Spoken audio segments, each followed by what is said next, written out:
پاکستان کا شام میں معاشی بحالی اور سیاسی استحکام کے لیے نئے اقدامات کی ضرورت پر زور۔ اقوام متحدہ کی سلامتی کونسل کے شام سے متعلق خصوصی اجلاس پر خطاب میں پاکستانی مستقل متبادل مندوب عاصم افتخار احمد نے کہا، شام کو درپیش سیاسی، معاشی، سلامتی اور انسانی بحرانوں کا جامع اور مربوط حل ضروری ہے۔ اسرائیل کی شام میں مسلسل دراندازی اور فضائی حملے 1974 کے معاہدے کی خلاف ورزی، اسرائیلی فوج کی شام کے علاقوں میں موجودگی ناقابل قبول۔ عاصم افتخار احمد نے شام کی عبوری حکومت اور شامی ڈیموکریٹک فورسز کے درمیان معاہدے کو اہم قدم قرار دیا۔ امریکی قومی سلامتی کے مشیر مائک والٹس نے یمن پر حملے سے متعلق منصوبہ بندی کی چیٹ لیک ہونے کی ذمہ داری قبول کر لی۔ امریکی ٹی وی کو انٹرویو میں مائک والٹس نے کہا کہ اس بات کو تسلیم کرتا ہوں کہ یمن پر حملے سے متعلق چیٹ گروپ بنایا۔ اس صحافی کو نہیں جانتا، معلوم نہیں وہ گروپ میں کیسے ایڈ ہوا اور یہ معلومات اس تک کیسے پہنچی۔ ہو سکتا ہے کہ جیفری گولڈبرگ نے کسی کو دھوکہ دے کر اس گروپ تک رسائی حاصل کی ہو۔ ہمارے پاس بہترین ٹیم ہے، ایلان مسک کو تحقیقات کا کہہ دیا ہے، اس معاملے کی تہہ تک جائیں گے۔ روس یوکرین جنگ بندی میں اہم پیش رفت، دونوں ممالک بحیرہ اسود میں محفوظ بحری آمد و رفت یقینی بنانے اور ایک دوسرے کے توانائی کی تنصیبات سمیت اہم انفراسٹرکچر پر حملے نہ کرنے پر اتفاق کر لیا۔ وائٹ ہاؤس کے مطابق ریاض نے امریکہ کے روس اور یوکرین سے الگ الگ معاہدے کیے۔ امریکہ کا زرعی اور کھاد برآمدات کے لیے عالمی منڈیوں تک روس کی رسائی بحال کرنے میں مدد کا وعدہ، مذاکرات کے لیے سازگار ماحول فراہم کرنے پر فریقین نے سعودی ولی عہد محمد بن سلمان کا شکریہ ادا کیا۔ ڈونلڈ ٹرمپ روس اور یوکرین کے درمیان مستقل جنگ بندی کے لیے پرامید ہیں۔ ترکی میں میئر استنبول اکرم امام اوغلو کی گرفتاری کے خلاف مسلسل 7ویں روز بھی مظاہرے۔ دارالحکومت انقرہ میں ہزاروں افراد سڑکوں پر نکل آئے۔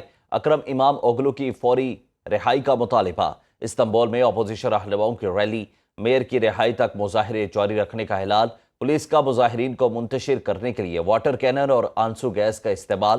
7 روز سے جاری مظاہرین میں 1400 سے زائد افراد گرفتار ہو چکے ہیں۔ پاکستان کا شام میں معاشی بحالی اور سیاسی استحکام کے لیے نئے اقدامات کی ضرورت پر زور۔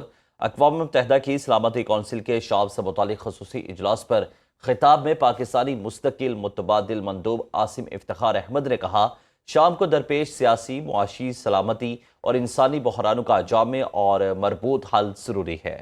اسرائیل کی شام میں مسلسل دراندازی اور فضائی حملے 1974 کے معاہدے کی خلاف ورزی، اسرائیلی فوج کی شام کے علاقوں میں موجودگی ناقابل قبول۔ عاصم افتخار احمد نے شام کی عبوری حکومت اور شامی ڈیموکریٹک فورسز کے درمیان معاہدے کو اہم قدم قرار دیا۔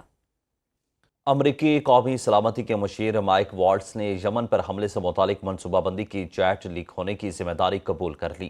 امریکی ٹی وی کو انٹرویو میں مائک والٹس نے کہا کہ اس بات کو تسلیم کرتا ہوں کہ یمن پر حملے سے متعلق چیٹ گروپ بنایا۔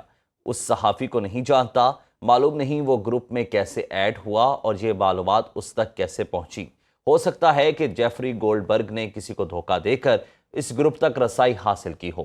ہمارے پاس بہترین ٹیم ہے، ایلان مسک کو تحقیقات کا کہہ دیا ہے، اس معاملے کی تہہ تک جائیں گے۔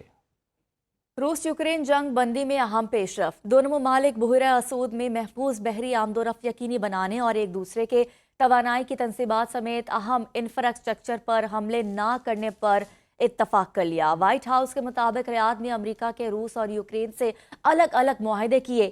امریکہ کا زرعی اور کھاد برآمدات کے لیے عالمی منڈیوں تک روس کی رسائی بحال کرنے میں مدد کا وعدہ، مذاکرات کے لیے سازگار ماحول فراہم کرنے پر فریقین نے سعودی ولی عہد محمد بن سلمان کا شکریہ ادا کیا۔ ڈونلڈ ٹرمپ روس اور یوکرین کے درمیان مستقل جنگ بندی کے لیے پرامید ہیں۔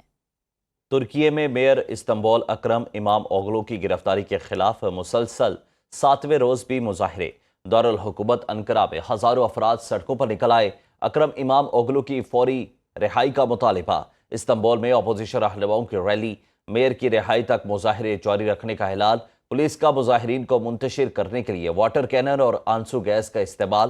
7 روز سے جاری مظاہرین میں 1400 سے زائد افراد گرفتار ہو چکے ہیں۔ پاکستانی معیشت کے لیے اچھی خبر، پاکستان اور آئی ایم ایف کے درمیان سٹاف لیول معاہدہ طے پا گیا۔ آئی ایم ایف نے واشنگٹن سے اعلامیہ جاری کر دیا۔ اعلامیے کے مطابق پاکستان کو قرض پروگرام کی دوسری $1 ارب مالیت کی قسط ملنے کا امکان۔ پاکستان کے ساتھ کلائمیٹ فائنینسنگ کا بھی 1.3 ارب ڈالر کا معاہدہ کیا جائے گا جو 28 ماہ پر محیط ہوگا۔